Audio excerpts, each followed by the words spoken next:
வணக்கம். இன்றைக்கி நம்ம பார்க்க போகிற சமையல் என்னென்னு பார்த்தீங்கன்னா, 10 நிமிஷத்தில் பண்ணக்கூடிய சேமியா உப்புமா எப்படி செய்யலாங்கிறத பார்க்கலாம். எப்பயும் போல் பண்ணாமல் கொஞ்சம் நல்லா டிஃப்ரெண்ட்டாக ஃப்ளேவர்ஃபுல்லாக ஒரு அருமையான சேமியா உப்புமா எப்படி செய்யலாங்கிறத பார்க்கலாம். பேன் சூடானதும் நல்லா 1 டேபிள் ஸ்பூன் நெய் சேர்த்துக்கலாம். இப்போ நெய் சூடானதும் கொஞ்சமாக ரீஃபைண்ட் ஆயில் சேர்த்துக்கலாம். எண்ணெய் நல்லா சூடாயிருச்சு. 1 டீஸ்பூன் போல் கடுகு சேர்த்துக்கலாம். 1 டீஸ்பூன் கடலைப்பருப்பு, 1 டீஸ்பூன் உளுந்து சேர்த்துக்கலாம். இது கூடவே ஒரு 7-8 முந்திரி பருப்பு சேர்த்துக்கலாம். இது எல்லாத்தையும் பொன்னிறமாக வறுத்துக்கலாம். ஒரு கொத்து கருவேப்பிலையில் சேர்த்துக்கலாம். இது கூடவே 3 பச்சை மிளகாய் பொடியாக கட் பண்ணதை சேர்த்துக்கலாம்.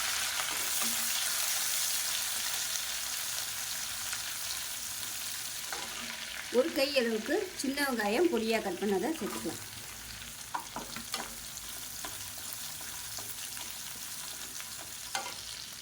இப்போ இது கூடவே ஒரு கைப்பிடி அளவுக்கு பீன்ஸ் பொடியாக கட் பண்ணதை சேர்த்துக்கலாம். அது கூடவே ஒரு கைப்பிடி அளவுக்கு ஃப்ரெஷ்ஷான பட்டாணி சேர்த்துக்கலாம். இது கூட கேரட் சேர்க்குறதுனாலும் சேர்த்துக்கலாம். 1/4 டீஸ்பூன் மஞ்சள்தூள் சேர்த்துக்கலாம்.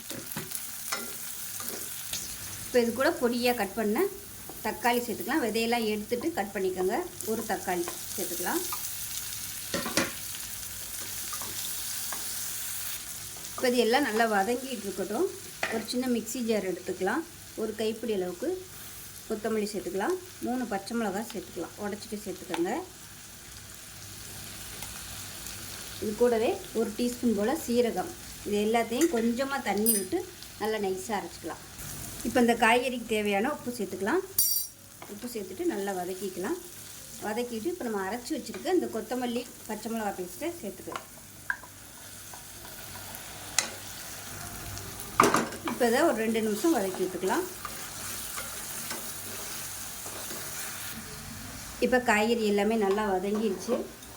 இப்போ 4 கப் அளவுக்கு தண்ணி சேர்த்துக்கலாம். நான் வந்து இந்த கப்பில் தான் 2 கப் அளவுக்கு சேமியா எடுத்திருக்கேன். 2 கப் சேமியாவுக்கு 4 கப்பு தண்ணி ஊற்றிக்கலாம்.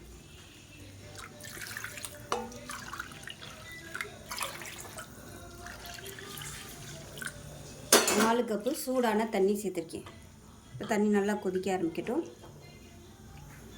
இப்போ தண்ணி நல்லா கொதிக்க ஆரம்பிச்சிருச்சு. மெஷரிங் கப்பில் 2 கப் அளவுக்கு சேமியா எடுத்துருக்கேன். இதை அப்படியே சேர்த்துக்கலாம்.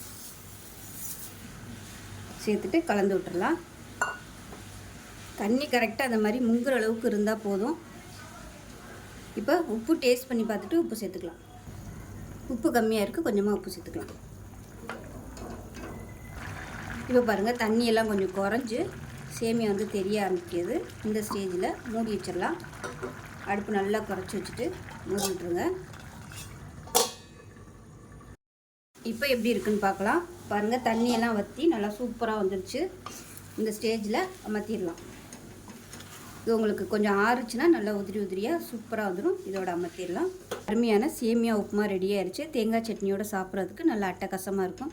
ஸோ இதே மாதிரி செஞ்சு பாருங்கள். செஞ்சு பார்த்துட்டு எப்படி வந்துச்சுங்கிறத சொல்லுங்கள். வீடியோ பிடிச்சிச்சின்னா லைக் பண்ணுங்கள், கமெண்ட் பண்ணுங்கள், சேனலை சப்ஸ்கிரைப் பண்ணுங்கள், பக்கத்தில் பெல் பட்டனையும் ப்ரெஸ் பண்ணுங்கள். நன்றி.